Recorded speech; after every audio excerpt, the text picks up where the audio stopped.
안녕하십니까. 오토다이리 오정훈입니다. 혼다 시빅 준비했습니다. 혼다가 최근에 선보인 10세대 신형 모델인데요, 1973년에 처음 출시한 이래 지금까지 약 2,400만 대가 팔렸다는 혼다의 베스트셀링 모델입니다. 혼다 어코드와 더불어서 양대 산맥을 이루는 두 기둥을 이루는 아주 중요한 모델인데요, 10세대 혼다 시빅 타고 오늘 시승을 시작하겠습니다. 함께 하시죠. LED 헤드램프와 라디에이터 그릴 한가운데 혼다의 엠블럼 마크가 눈에 띄고요, 보닛과 라디에이터 그릴 좌우 헤드램프 사이를 가로지르는 크롬 라인이 정면 모습의 상하를 분명하게 구분짓고 있습니다. LED 헤드램프고요. 앞 타이어입니다. 타이어 사이즈가 파이어스톤 타이어를 사용을 하고 있군요. 2550R17 사이즈입니다. 사이드 미러는 상하로 나뉘어서 아랫부분은 블랙 크롬으로 마감을 했습니다. 바람 통로를 만들어 놓은 것일까요? 사이드 미러의 테두리를 살짝 따놨습니다. 크롬으로 마감한 도어 핸들이고요. 자, 연비 보시죠. 2등급입니다. 복합 연비 14.3km/L고요. 도심에서 12.8, 고속도로에서는 16.9km의 연비를 보입니다. 2.0 가솔린 엔진으로서는 제법 우수한 연비라고 하겠습니다. 뒷타이어도 앞타이어와 같은 2550R17 사이즈를 적용을 하고 있고요. 뒷모습입니다. 리어 컨비네이션 램프를 C자형으로 마감을 했고요. 상당히 강한 선이 강조된 뒷모습이 아닐까 싶습니다. 트렁크를 열면 정도의 트렁크 공간을 볼 수 있습니다. 트렁크 윗부분은 이런 맨철판이 드러나 있는데요, 이 차의 준중형 세단, 이 차의 차급으로 보면 그리 탓할 일은 아니죠. 자, 밑에 보면 이렇게 스페어 타이어가 준비되어 있고요, 잭키와 공구들이 함께 마련되어 있습니다. 실내로 들어왔습니다. 시동을 켜고요.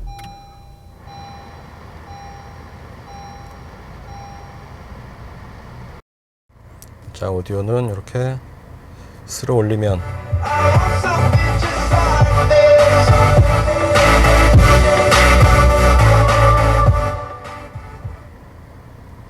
이렇게 쓸어 올리고 쓸어 내려서 볼륨을 조절할 수가 있습니다. 상당히 쓰임새 있는 부분이 아닐까 싶습니다. 일자형 변속 레버입니다.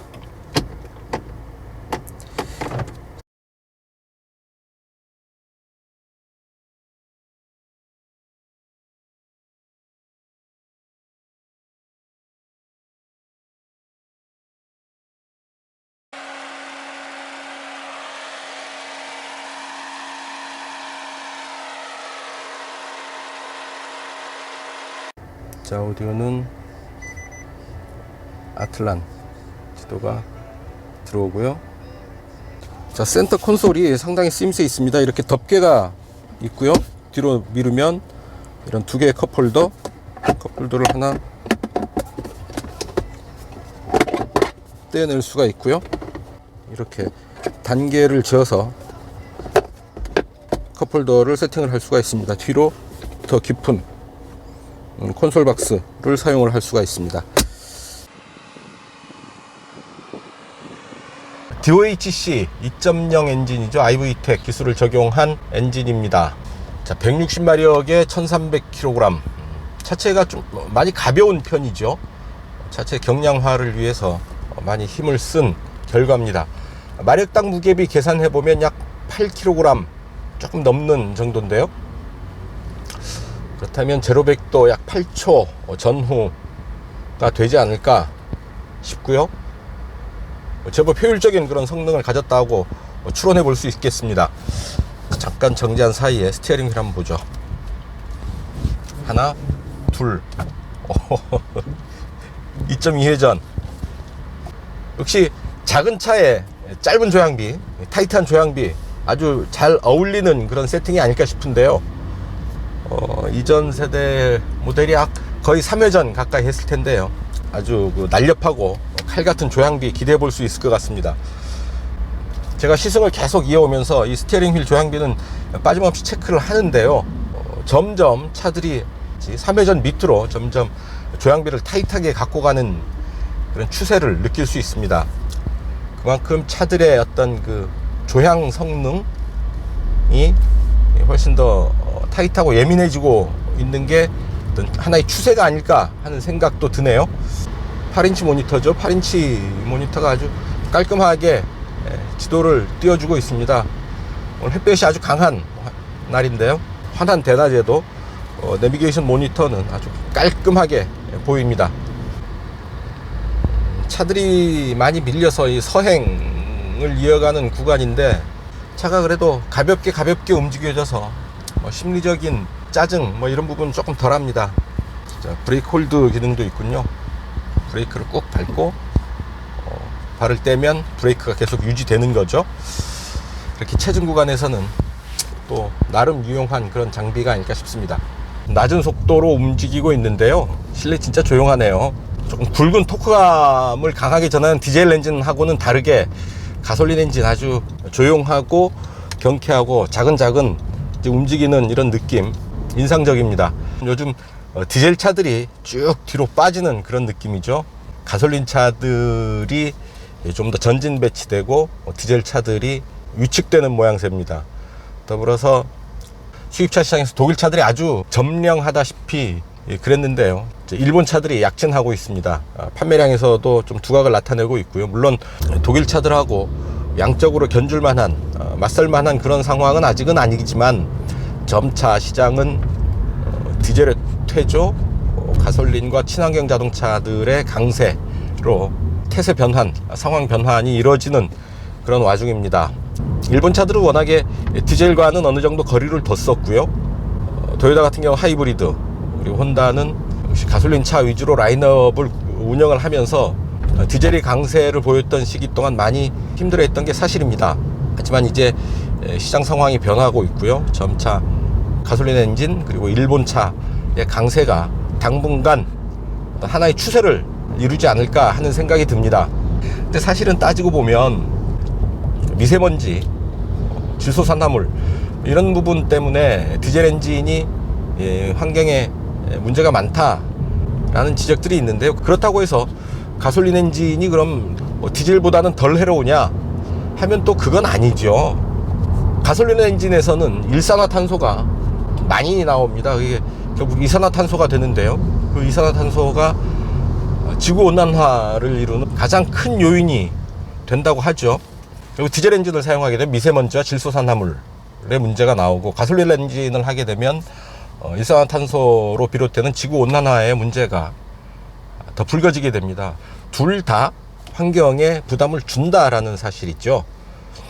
그렇다라고 한다면 환경을 생각하는 자동차는 역시 하이브리드나 전기 자동차로 가는 게 맞지 싶은데요. 또 더 큰 차원에서 보면, 자 그러면 전기 자동차에서 사용하는 그 동력, 전기를 석탄으로 떼서 혹은 경유를 떼서 전기를 만드는 거는 괜찮은 거냐? 역시 큰 차원에서 보면 환경에 무리를 주는 오염물질을 발생시키는 것은 비슷하다라는 얘기도 있습니다. 끝없는 논쟁이 이어질 텐데요. 어쨌든 한 번의 문제를 완전히 해결할 수는 없지만 차근차근 하나씩 해결하다 보면 전체적으로 좀 더 개선되는 효과가 나타날 수 있지 않을까 하는 생각을 하고요. 저 개인적으로는 디젤 엔진이 환경에 문제가 있다고 해서 가솔린 엔진으로 또 무게가 쏠리는 건 좀 생각해 볼 여지가 있다라는 점 말씀드립니다. 자, 에코 버튼이 큼지막하게 변속 레버 아래 자리 잡고 있는데요. 눈에 잘 띕니다. 그래서 가급적 에코 버튼을 활용하라 라는 무언의 압력일 수 있는데요. 내비게이션이 안 뜨네요. 뭐죠? GPS를 못 잡는 모양인데요. 1300kg의 차체가 아주 움직이는데 전혀 부담감 없이 아주 사뿐사뿐 가볍게 움직입니다. 무겁다는 느낌이 전혀 들지 않습니다. 최대 토크는 4200rpm에서 그리고 최고 출력은 6200rpm에서 발휘가 되니까요. 엔진을 조금 올려야, RPM을 올려야 최고의 힘을 끌어낼 수 있게 세팅이 되어 있습니다. 고회전용 엔진이다 라고 볼 수 있겠죠. 자, 60km 정도의 속도입니다. 자, 노면에서 타이어 마찰음 자글자글 실내로 어느 정도 들어오고 있고요. 자, 시트가 등 부분을 딱 적당히 밀착을 시켜주는 그런 느낌이 옵니다. 힘을 줘봐도 딱 받쳐주는 그런 기분이 드네요. 시트는, 운전석 시트는 8개 방향으로 시트를 조절을 할 수가 있습니다. 전동식 시트죠. 노면에서 자글자글 올라오는 소리 일단 조금 거슬리고요. 도로가 좋은 곳에서는 그 소음 수준이 확실히 좀 떨어집니다. 사실은 스포츠 모드는 없고 에코 버튼만 유일하게 있습니다. 이 차의 성격 살짝 짐작해 볼 수 있는 대목이죠. 강하고 빠르게 달리는 것보다는 효율적으로 기름을 아끼면서 달리는 게 좀 더 중요하다라고 보는 겁니다. 160마력의 힘이 그렇게 큰 힘이 아닙니다. 하지만 차가 무겁지 않아서 그 힘을 훨씬 효율적으로 쓸 수가 있게 되는 겁니다. 자, 음성인식 버튼이 있는데요. 음성인식은 핸드폰 음성인식을 이용을 하는 방식입니다. 이걸 눌렀더니 연결된 휴대폰이 없습니다 라는 메시지가 나오는데요. 이 길이 많이 막히네요 오늘따라.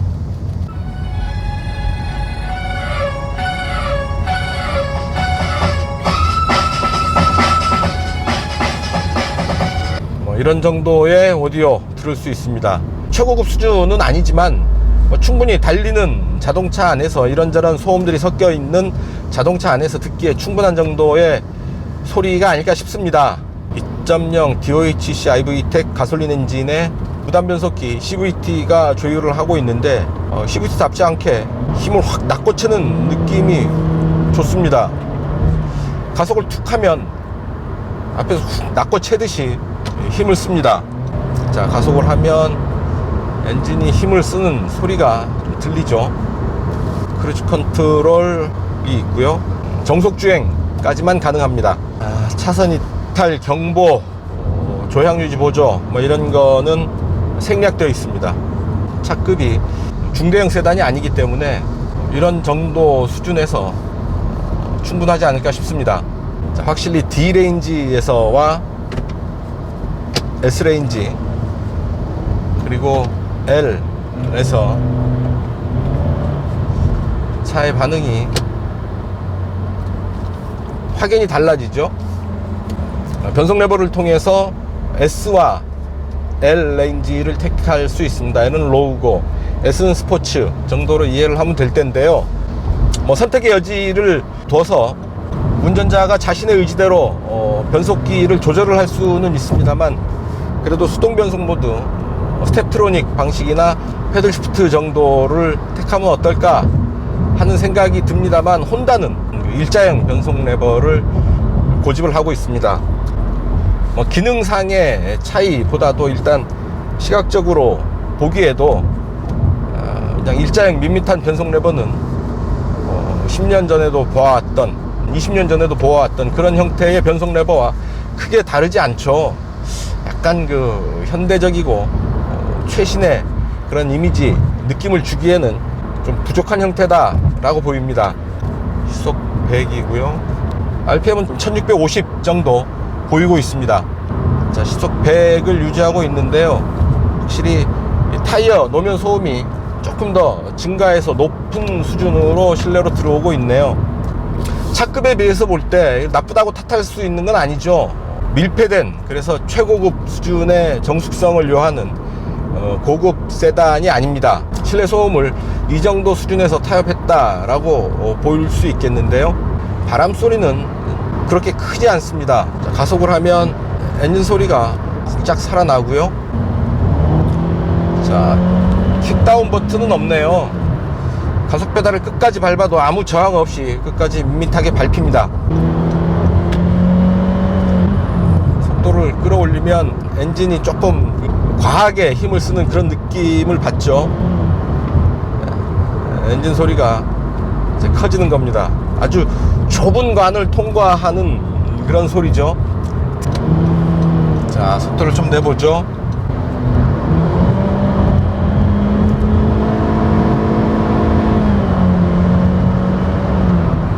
가속 페달을 끝까지 밟으면 이렇게 좀 쥐어 짜내는 그런 소리가 납니다. 얇고 높은 톤의 가솔린 특유의 음색이 드러나는 거죠. 디젤과는 확연히 다른 가솔린 엔진의 사운드를 들을 수 있습니다. 브레이크의 제동감도 괜찮습니다. 급제동을 해보면 또 어떨지 모르겠습니다만 주행 중에 느끼는 브레이크 작동감은 무리가 없습니다. 차체의 어떤 그 무게, 그 주행 속도를 버거워하지 않고 잘 커버해내고 있습니다. 차체의 무게와 속도를 잘 이겨내는 그런 브레이크입니다. 확실히 스티어링 휠의 차체의 반응은 아주 예민합니다. 스티어링 휠을 살짝만 조작해도 차가 크게 반응합니다. 자, 속도감은 제법 있고요. 고속주행을 이어가게 되면 거의 실제 속도와 체감 속도가 거의 일치합니다. 달리는 만큼의 속도감을 받는 겁니다. 차분해서 체감 속도가 더 낮은 것도 아니고요. 차가 달리는 실제 속도의 그 느낌 그대로를 받게 됩니다. 아주 극한적인 고속까지 달리기에는 거리와 시간이 필요하군요. 짧은 구간에서 속도를 고속주행까지 끌어올리기에는 좀 힘에 부칩니다. 넘치게 팡팡 터지는 힘은 아니라는 얘기죠. 순간적인 파워를 내는 게 아니라 결국 성능보다는 효율에 맞춰진 엔진 세팅이 아닐까 싶습니다. 그래서 이 차의 연비 14.3km인데요.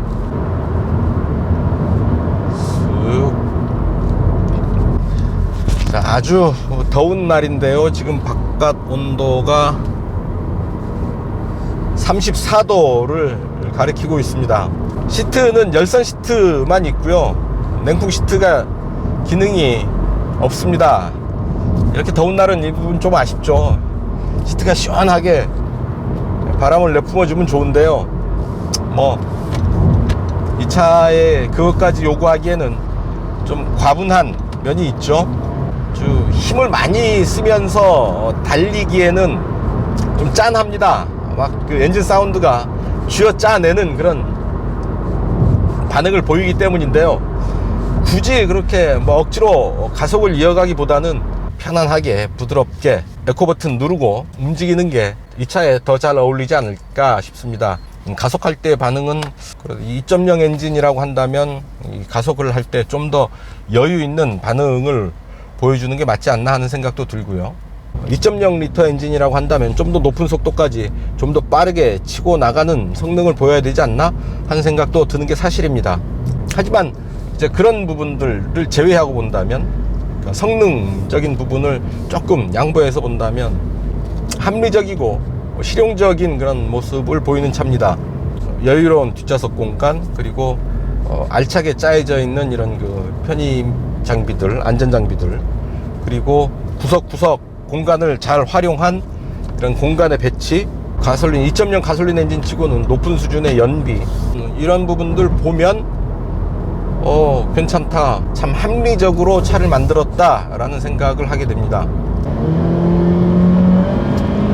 자, 이런 조향과 제동은 아주 만족스러울 만한 그런 수준이고요. 전체적으로 상당히 무난한 그런 준중형 세단의 모습을 보여주고 있는데요. 딱히 또 이거다, 혼다 시빅은 이게 최고야 라고 할 만한 그런 킬러 컨텐츠를 찾기가 또 쉽지가 않습니다. 그래, 이래서 혼다지, 이래서 시빅이지 하는 부분을 정확하게 캐치하기가 어렵습니다. 쉽지 않습니다. 시승자의 능력이 거기에 못 미치기 때문이기도 하겠지만, 코너를 공격적으로 한번 들어가 보겠습니다. 진짜 앞바퀴 굴림이죠. 약간 언더 스티어링 경향을 보이는데 그런 부분이 오히려 더 안전에는 도움이 되고요. 좀 더 과감하게 한 스텝 더 밟아도 차체는 잘 버텨줬습니다. 아무래도 뒤가 좀 가볍게 느껴지는 것은 어쩔 수 없습니다만, 그래도 앞바퀴를 중심으로 균형을 잘 잡으면서 코너를 진입했고 탈출을 했습니다. 자, 이 차 그래서 3,060만원 가격을 책정을 했습니다. 혼다가 자신감을 좀 갖고 있다는 얘기겠죠. 자, 고속주행을 좀 이어가 볼 텐데 말이죠. 자, 속도를 올려갈수록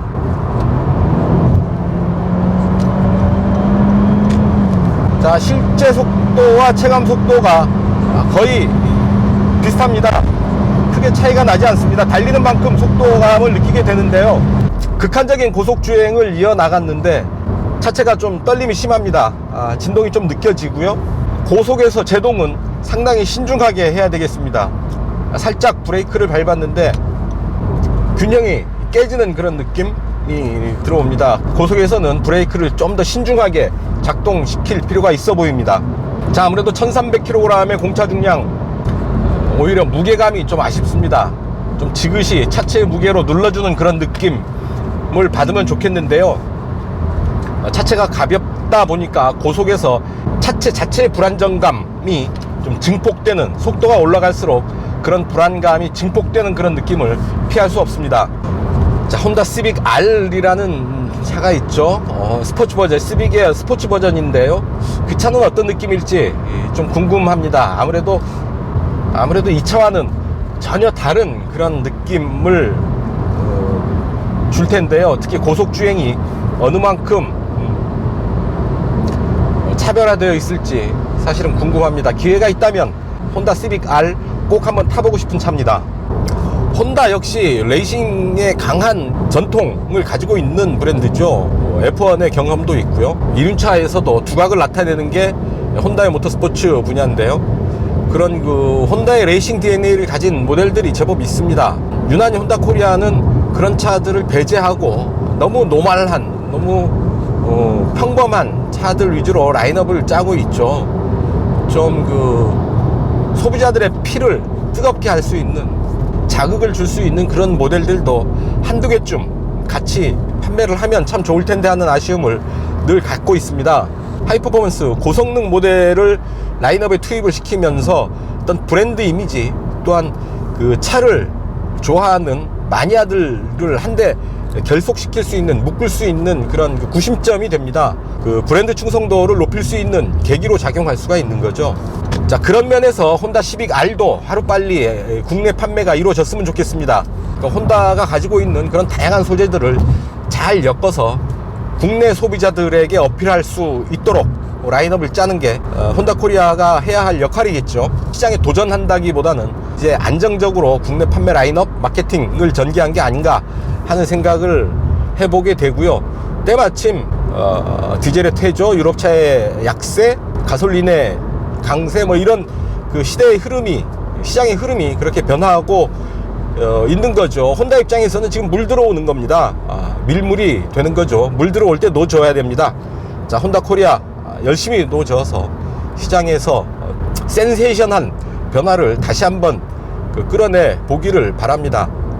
혼다 CR-V로 시장을 제패했던 그런 경험을 혼다 코리아는 가지고 있죠.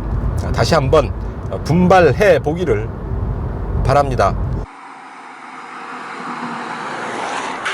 네, 뒷좌석에 앉았습니다. 앞에 제가 앉았던 그대로 뒀고요. 뒷좌석에 앉으면 이런 자세가 됩니다. 주먹 2개 가득 차게 공간이 남고요. 준중형 세단에서 이 정도 공간이라면 나름 만족할 만한 수준이 아닌가 싶습니다. 운전대를 매면 이런 자세가 되고요. 머리 위로도 주먹 하나 빠듯하게 꽉 끼게 들어갑니다. 머리 위로의 압박감 거의 느낄 수 없고요. 느슨하게 기대앉으면 이런 정도 자세가 되겠습니다. 자, 뒷창을 열어보면은요, 자, 이 정도 남기고 닫힙니다. 유리창이 완전히 닫히지 않는 거죠. 원터치로 올라가지 않고요. 그렇게 완전히 닫힐 때까지 버튼을 누르고 있어야 됩니다. 센터 암레스트 마련되어 있고요. 그 안에 2개의 컵홀더 되어 있습니다. 시트의 재질이 그렇게 썩 고급스럽지는 않네요. 그 모서리 부분에 마감 처리, 박음질 처리도 그렇게 정교하게 되어 있지는 않습니다. 약간 거친 마무리가 좀 눈에 거슬리는데요. 센터 콘솔 뒤쪽으로 뒷좌석 열선 버튼이 좌우로 분리되어 있네요. 그리고 전좌석에 열선 시트가 되어 있습니다. 오늘처럼 더운 날에는 열선 시트보다는 냉풍 시트가 그리운데 말이죠. 냉풍 시트는 준비되어 있지 않습니다. 자, 앞바퀴 굴림이지만 센터 터널이 높게 솟았습니다. 거의 뭐 제 손바닥만큼 높이로 솟았는데요. 뒷좌석 가운데 자리가 그래서 썩 편한 자리는 아니겠죠. 다리를 벌려 앉아야 되고요. 근데 시트는 나름 푹신하고 뒤에 기대는 수준도 괜찮아서 아주 불편하지는 않고 살짝 앉은 자세가 좀 불편한 정도입니다. 뒷좌석 가운데 자리는 가장 미운 사람이 앉는 걸로 하면 어떨까 싶습니다. 자, 그렇습니다. 아주 심플하고 소박한 검소한 그런 뒷좌석이고요. 준중형 세단 치고는 나름 여유 있는 실내 공간 확보했다라고 말씀드릴 수 있겠습니다. 단도직입입니다.